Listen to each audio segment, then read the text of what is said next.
जय हिंद दोस्तों, स्वागत है हमारे यूट्यूब चैनल जी के करंट में। हम आज आपसे डिस्कस करेंगे मध्य प्रदेश के कुछ इम्पोर्टेंट एमसीक्यू क्वेश्चन। तो चलिए स्टार्ट करते हैं। नर्मदा व सोन का निर्माण किस समूह के अंतर्गत आता है? तो किस समूह के अंतर्गत आता है? तृतीयक समूह के अंतर्गत। कौन से समूह? तृतीयक समूह। पृथ्वी की कठोर चट्टानें कौन से काल की मानी जाती है? तो कौन से काल की मानी जाती है? आद्य महाकल्प आर्कियन काल की। कौन से काल की? आद्य महाकल्प आर्कियन काल की। पृथ्वी की सबसे पुरानी श्रृंखला मानी जाती है। तो पृथ्वी की सबसे पुरानी श्रृंखला कौन सी श्रृंखला मानी जाती है? अरावली श्रृंखला, जो राजस्थान में स्थित है। कहाँ? राजस्थान में। सतपुड़ा पर्वत की सबसे ऊंची चोटी कौन सी है? सतपुड़ा पर्वत की सबसे ऊंची चोटी धूपगढ़ है। कौन सी है? धूपगढ़। मध्य प्रदेश का क्षेत्रफल लगभग कितना है? तो मध्य प्रदेश का क्षेत्रफल लगभग 3,80,000 वर्ग किलोमीटर है। और एग्जैक्ट कितना है? 3,82,52 किलोमीटर। 3,82,052 किलोमीटर स्क्वायर यानी वर्ग किलोमीटर है एग्जैक्ट। मध्य प्रदेश की सीमा कितने राज्यों से मिलती है? तो मध्य प्रदेश की सीमा 5 राज्यों से मिलती है।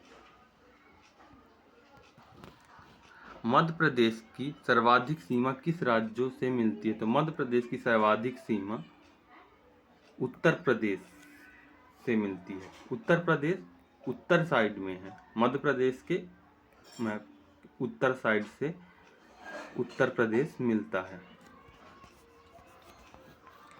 मध्य प्रदेश की न्यूनतम सीमा किस राज्य से मिलती है? तो न मध्य प्रदेश की न्यूनतम सीमा गुजरात राज्य से मिलती है।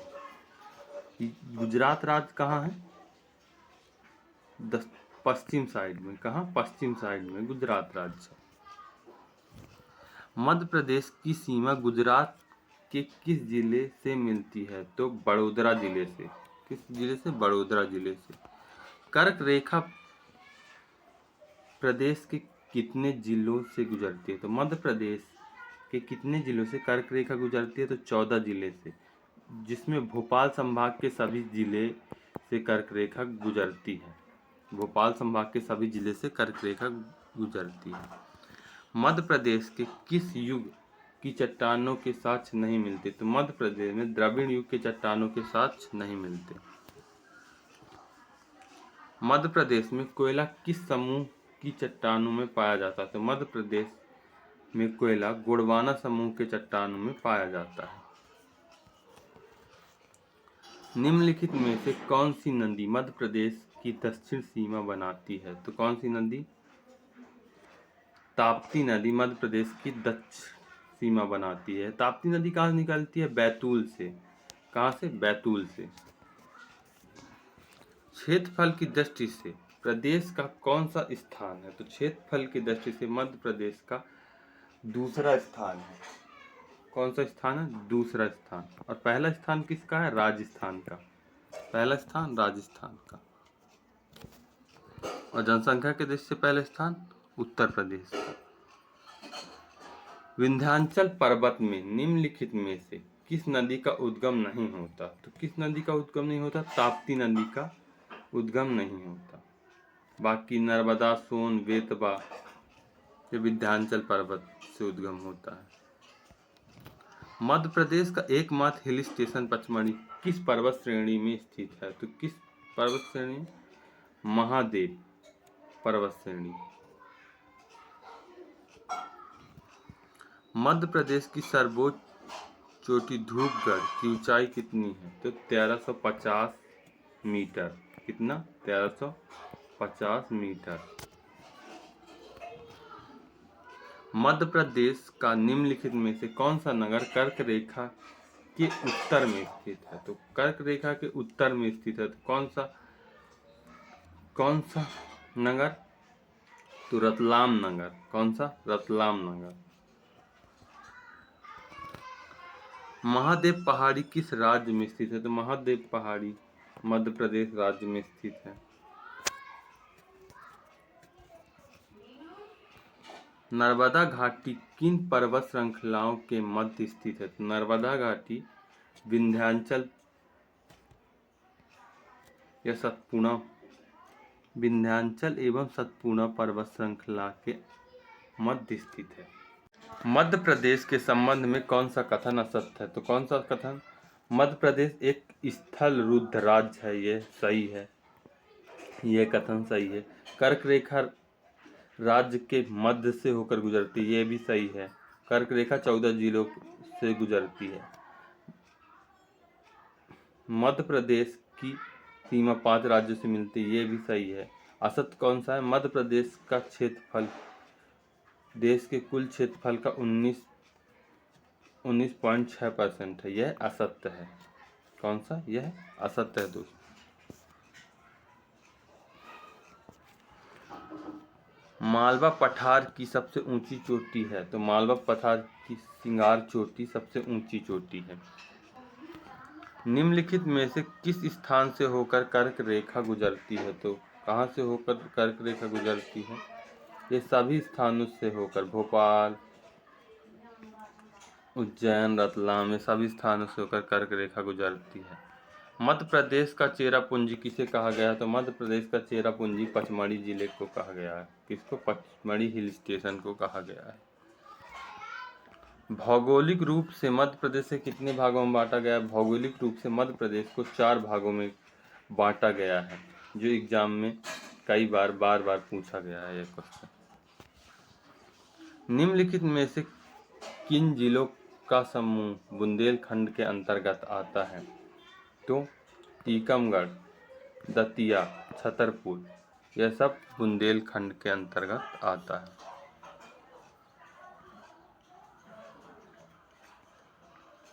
निम्नलिखित में से किस जिले में सतपुड़ा पर्वत श्रृंखला नहीं है? तो किस जिले में सतपुड़ा पर्वत? श्योपुर में सतपुड़ा पर्वत श्रृंखला नहीं है। निम्नलिखित में से किस पठार की सर्वोच्च चोटी सिद्ध बाबा की पहाड़ी है? तो बुंदेलखंड पठार।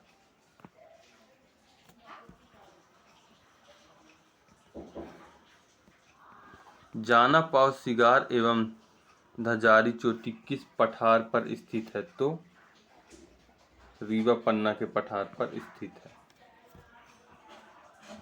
धूपगढ़ चोटी स्थित है, कहाँ स्थित है? सतपुड़ा रेंज में धूपगढ़ चोटी स्थित है। लमेटा सीरीज किस प्रकार के सेल समूह में पाई जाती है? तो किस प्रकार के? क्रिटेशियस सेल समूह। मध्य प्रदेश के किन जिलों में भूवैज्ञानिक को जुरैसिक काल के डायनासोर जीवाश्म प्राप्त हुए? तो रायसेन। निम्न में से कुड़प्पा क्रम की चट्टानें कहाँ पाई जाती है? तो कुड़प्पा क्रम की चट्टानें बिजावर, पन्ना, ग्वालियर, ये सभी जगह में पाई जाती है। भू संरचना की दृष्टि से चंबल सोन अक्ष के उत्तर का भाग कहलाता है। तो क्या कहलाता है? मध्य उच्च प्रदेश कहलाता है। मध्य उच्च प्रदेश कहलाता है। अविभाजित मध्य प्रदेश की उत्तर से दक्षिण ओर की चौड़ाई कितनी थी? तो कितनी थी? उत्तर से दक्षिण ओर की चौड़ाई तो 996 किलोमीटर थी, और पूर्व से पश्चिम 870 किलोमीटर।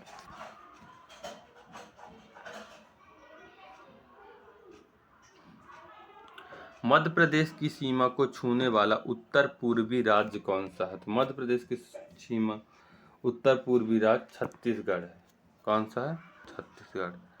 अविभाजित मध्य प्रदेश की सीमा कितने राज्यों को स्पर्श करती है? तो कितने राज्यों को स्पर्श करती है? 7 राज्यों को स्पर्श करती है। विंध्याचल पर्वत का निर्माण निम्नलिखित में से किस प्रकार के चट्टानों से हुआ है? तो क्वार्ट्ज एवं बालू के चट्टानों से हुआ है। अमरकंटक की पहाड़ी की अधिकतम ऊंचाई कितनी है? तो अमरकंटक पहाड़ी की अधिकतम ऊंचाई 1066 मीटर है। सतपुड़ा पर्वत का निर्माण किस प्रकार के चट्टानों से हुआ है? तो किस प्रकार के चट्टानों से हुआ है? तो ग्रेनाइट और बेसाल्ट प्रकार के चट्टानों से हुआ है। निम्नलिखित में से किस जिले में सतपुड़ा श्रेणी का विस्तार नहीं है? तो सतपुड़ा श्रेणी का विस्तार कहाँ नहीं है? सिवनी में नहीं है। मध्य प्रदेश में क्रिटेशियस कल्प के साक्ष्य किस नदी घाटी में मिलते हैं? तो किस नदी घाटी में? नर्मदा घाटी में। बाघ सीरीज निम्न में से किससे संबंध है? तो किससे संबंध है? क्रिटेशियस कल्प से संबंध है। एसपी चटर्जी ने मध्य प्रदेश के धरातल विविधता के आधार पर किन प्रकार में बांटा है? तो मध्य उच्च प्रदेश और प्रायद्वीप प्रदेश के आधार पर बांटा है। इमारती पत्थर निम्नलिखित में से किस काल की चट्टानों में पाया जाता है? तो विंध्य काल की चट्टानों में पाया जाता है। निम्नलिखित में से कौन सा क्रम सही है? तो आर्कियन, धारवाड़, कुड़प्पा, विंध्य क्रम सही है। निम्नलिखित में से किस युग की चट्टानों में हीरा मिलता है? तो कुड़प्पा युग की चट्टान। मध्य प्रदेश के पठारी भाग में नदी घाटियों का निर्माण किस काल में हुआ था? तृतीय समूह।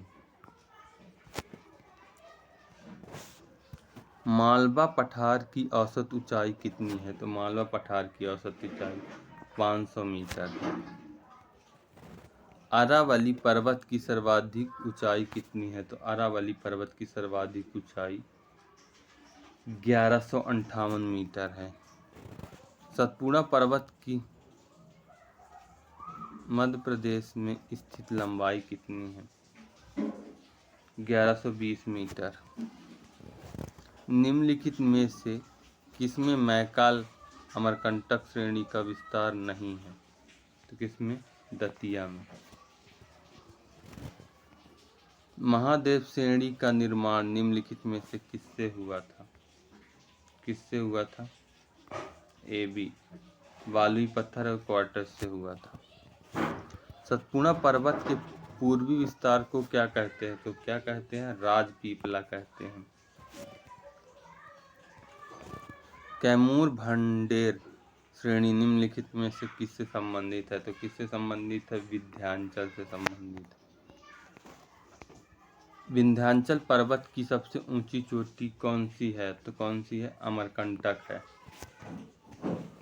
मध्य प्रदेश की भौगोलिक स्थिति क्या है? तो मध्य प्रदेश की भौगोलिक स्थिति 21 डिग्री 6 सेंटीग्रेड उत्तरी अक्षांश से 26-30 उत्तरी अक्षांश और 74-59 पूर्वी देशांश से 82-48 पूर्वी देशांतर है।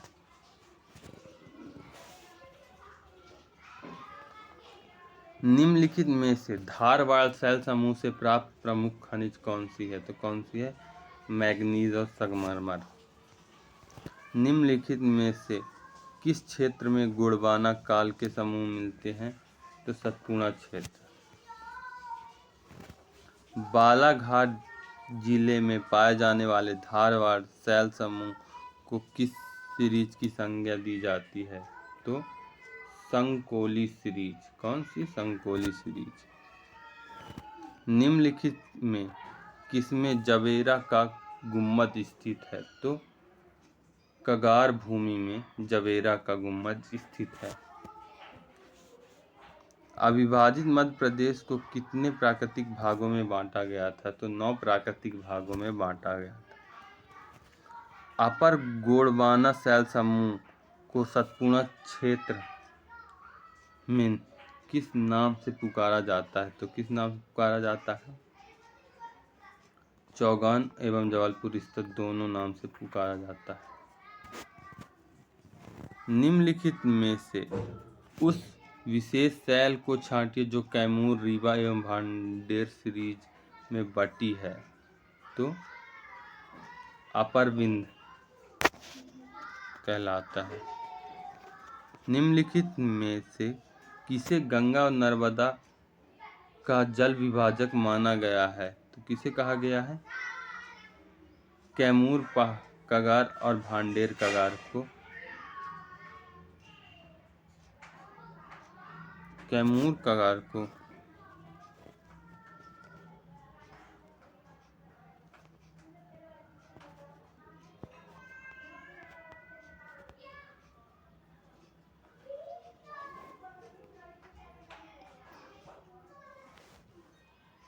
वैज्ञानिक दृष्टि से मध्य प्रदेश भाग है, गोंडवाना लैंड का भाग है। कहाँ का? गोंडवाना लैंड का भाग है। निम्नलिखित में से कहाँ धारवाड़ क्रम की चट्टानें नहीं पाई जाती? तो रीवा में धारवाड़ क्रम की चट्टानें नहीं पाई जाती। मध्य भारत के पठार की सही स्थिति क्या है? मालवा के पूर्वोत्तर में। निम्नलिखित में से किसे पूर्वी पठार कहा जाता है? तो बघेल खंड को पूर्वी पठार कहा जाता है। कर्क रेखा मध्य प्रदेश के किस भाग से गुजरती है? तो मध्य भाग से गुजरती है। मध्य प्रदेश की कौन सी अक्षांश रेखा गुजरती है? तो कर्क रेखा गुजरती है। मध्य प्रदेश में संपूर्ण कोयला किन चट्टानों से प्राप्त होता है? तो टर्सरी चट्टानों से प्राप्त होता है। मध्य प्रदेश के मालवा को कहा जाता है गेहूं के भंडार कहा जाता है। गाइज, अगर हमारा कंटेंट आपको पसंद आ रहा हो तो हमारे चैनल को सब्सक्राइब करें और इस वीडियो को अपने फ्रेंड के साथ शेयर करें। धन्यवाद।